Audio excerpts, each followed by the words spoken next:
데일 카네기는 말합니다. 사람은 익숙한 것을 당연하게 여깁니다. 그리고 그 익숙함이 쌓이면 그것은 곧 권리가 됩니다. 당신이 베푼 호의가 당연한 것으로 변하는 순간 상대는 더 이상 고마워하지 않습니다. 누군가를 도와주면 상대는 처음엔 고마워합니다. 하지만 시간이 지나면 그것이 점점 당연한 것이 됩니다. 도와주는 것이 일상이 되면 어느 순간부터는 도와주지 않는 것이 이상하게 여겨집니다.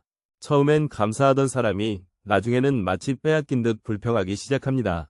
착한 사람은 이런 상황을 자주 겪습니다. 부탁을 받으면 거절하지 못하고 한번 도와주면 계속 도와주게 됩니다. 하지만 시간이 지나면 사람들은 더 이상 고마워하지 않습니다.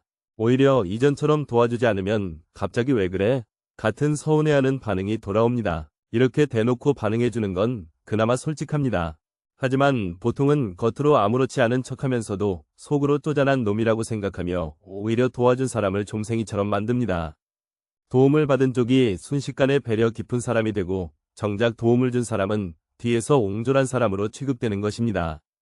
당연해진 순간 고마움은 사라집니다. 도움이 특별한 것이 아니라 기본이 되는 순간 그것을 거절하기 어려워집니다. 착한 사람은 고민합니다. 내가 너무 많이 도와줬던 걸까? 하지만 문제는 거기에 있지 않습니다. 인간은 반복되는 상황을 당연하게 받아들이는 특성이 있습니다. 처음에는 빚을 졌다고 생각하지만 시간이 지나면 그것이 마치 권리인 것처럼 여겨집니다. 처음에는 부탁하던 사람이 나중에는 요구하게 됩니다. 처음에는 미안해하던 사람이 나중에는 불평하게 됩니다.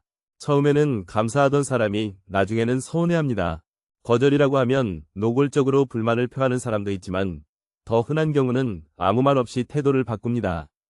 예전 같으면 먼저 말을 걸던 사람이 어딘가 서먹해지고 평소보다 덜 친절해집니다. 정작 상대는 아무렇지 않은 척합니다. 이쯤 되면 착한 사람은 혼란에 빠집니다. 왜 사람들은 착한 사람을 만만하게 볼까? 사람들은 기본적으로 자신의 이익을 우선합니다. 도움을 받을 수 있다면 받는 것이 편하고 거절을 당하기 전까지는 계속 요구하는 것이 자연스럽습니다. 하지만 상대가 언제나 착하게 받아주면 사람들은 경계를 잃습니다. 상대가 거절하지 않는다면 더 많은 것을 요구해도 괜찮다고 생각합니다. 상대의 배려를 존중해야 한다는 인식이 사라지는 순간 도움을 주지 않는 것이 잘못이 되어버립니다. 사람들은 거절하지 않는 사람에게 더 많은 것을 요구합니다. 착한 사람이 곧잘 이용당하는 이유가 여기에 있습니다. 착한 것은 잘못이 아닙니다. 하지만 경계 없이 베푸는 것은 위험합니다. 도움을 줄 때는 상대가 그것을 어떻게 받아들일지 생각해야 합니다. 처음부터 이건 2번만 도와줄게라고 선을 긋는 것도 방법입니다. 그래야 상대도 그것을 당연하게 여기지 않습니다. 또한 거절하는 연습이 필요합니다. 지금은 좀 어려워. 이 한마디만으로도 상대는 당신의 호의를 다시 한번 생각하게 됩니다. 착한 것은 미덕입니다. 하지만 착하기만 하면 무시당합니다. 착한 사람이 손해를 보는 것이 아니라 경계를 정하지 못하는 사람이 손해를 보는 것입니다. 결국 착한 사람이 바보 취급받지 않으려면 착하면서도 존중받는 사람이 되어야 합니다. 그 선택은 오직 스스로의 몫입니다. 착한 사람을 만만하게 보는 이유. 사람들은 강한 사람에게는 함부로 대하지 않지만 착한 사람에게는 쉽게 기대고 때로는 무시하기도 합니다. 같은 말을 해도 어떤 사람의 의견은 무게감 있게 받아들여지지만 어떤 사람의 말은 가볍게 흘러갑니다. 이 차이는 어디에서 오는 걸까? 우리는 흔히 사람을 성격으로 구분하지만 더 중요한 것은 상대가 우리를 어떻게 인식하는가입니다. 그리고 그 인식은 처음 만나는 순간부터 형성됩니다. 첫인상이 관계를 결정합니다. 처음 만난 사람이 있습니다. 그는 말수가 적고 목소리는 낮지만 단단합니다. 표정 변화가 크지 않고 차분합니다. 또 다른 사람은 먼저 인사를 건네고 상대의 기분을 살피며 친근하게 다가갑니다. 말투는 부드럽고 상대가 불편하지 않도록 배려하는 태도가 강합니다. 이 두 사람 중 어느 쪽이 더 강한 인상을 남길까? 사람들은 상대의 태도와 말투를 통해 이 사람이 어디까지 받아줄 것인가를 무의식적으로 판단합니다. 누군가는 조용하지만 강한 인상을 남기고 또 누군가는 부드럽지만 쉽게 대하는 인상을 줍니다. 그리고 이러한 첫인상은 이후 관계의 흐름을 결정짓습니다. 착한 사람이 처음부터 관계의 균형을 조절하지 않으면 상대는 자연스럽게 더 많은 것을 기대하게 됩니다. 결국 쉽게 다가가기 좋은 사람은 쉽게 부탁할 수 있는 사람이 되고 쉽게 부탁할 수 있는 사람은 쉽게 이용될 가능성이 높아집니다. 사람들은 왜 강한 사람을 존중하는가? 강한 사람이 항상 거칠게 행동하는 것은 아닙니다. 하지만 그들은 자신의 경계를 분명하게 보여줍니다. 부탁을 받을 때도 자기 할 일을 우선으로 생각하고 필요하면 단호하게 선을 긋습니다. 반면 착한 사람들은 다른 걸 중요하게 여깁니다. 상대가 불편해하지 않도록 배려하고 가능한 한 충돌을 피하려 합니다. 이런 태도는 분명 좋은 관계를 만드는 데 유리하지만 문제는 상대가 그 배려를 존중하지 않는 경우에도 그대로 유지된다는 점입니다. 처음에는 고마워, 내 덕분이야 라고 하던 사람들이 어느 순간부터 쟤는 원래 그래라고 말하기 시작합니다.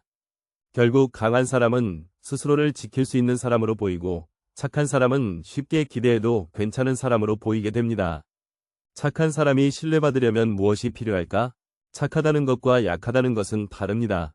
하지만 상대가 그 차이를 인식하지 못하면 착한 태도가 곧 약한 태도로 해석될 수도 있습니다.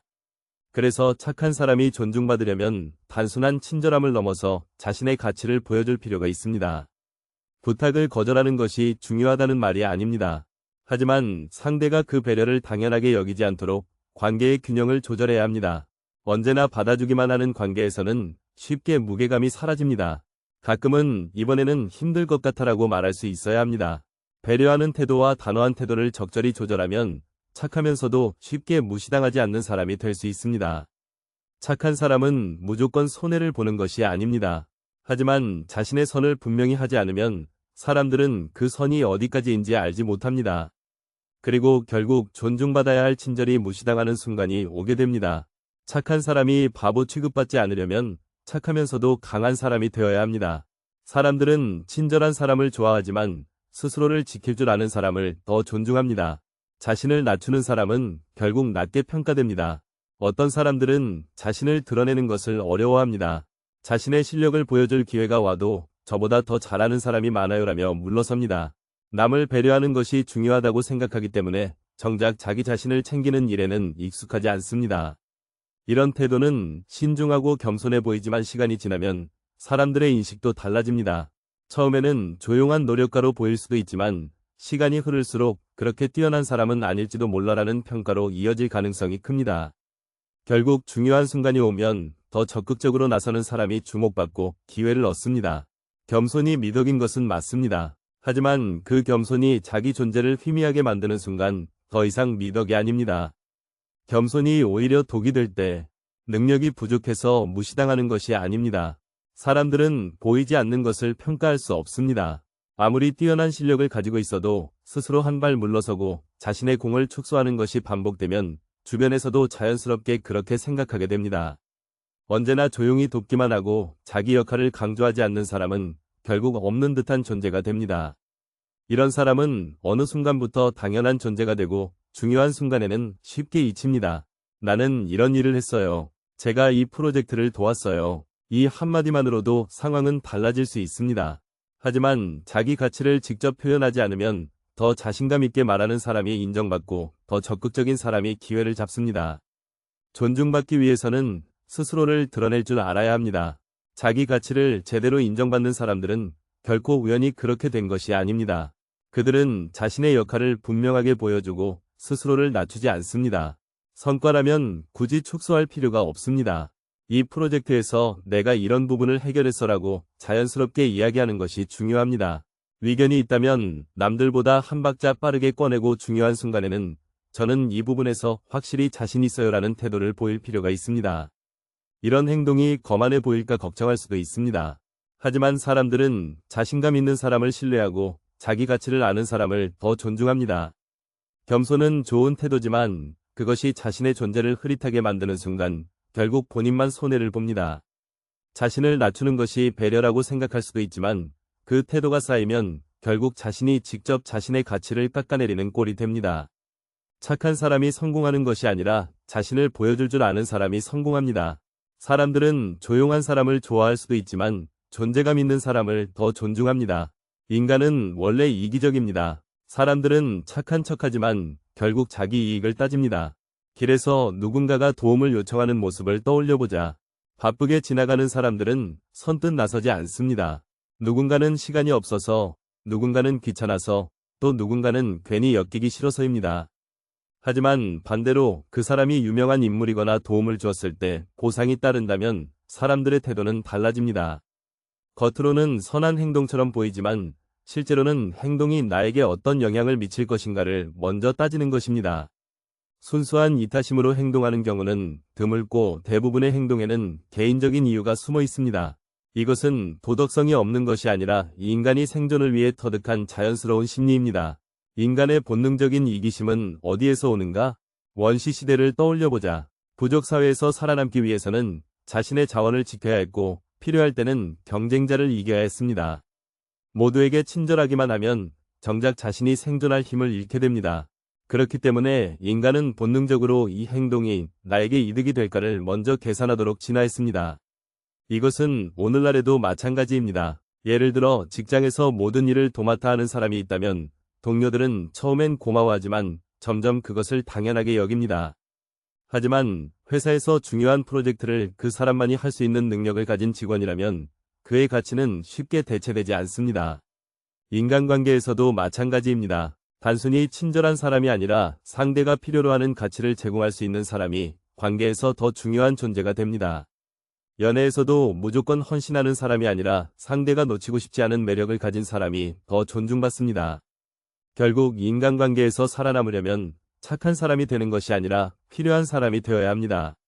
이기적인 인간관계에서 우리가 가져야 할 태도.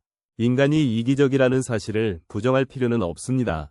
오히려 이 사실을 인정하는 순간 우리는 인간관계를 훨씬 더 현실적으로 이해할 수 있습니다. 상대가 나를 필요로 하는 사람이 되기 위해서는 무조건적인 희생이 아니라 내가 제공할 수 있는 가치가 무엇인가를 먼저 생각해야 합니다. 그리고 관계에서 억울함을 느끼지 않으려면 사람들은 결국 자기 이익을 먼저 생각한다는 사실을 받아들여야 합니다. 착한 사람이 무시당하는 이유도, 어떤 사람은 존중받고 어떤 사람은 쉽게 잊혀지는 이유도 결국 인간은 본능적으로 이기적이라는 원리에서 출발합니다. 이 사실을 아는가 모르는가 그 차이가 인간관계에서 존중받는 사람과 무시당하는 사람을 나누는 결정적인 요소가 됩니다.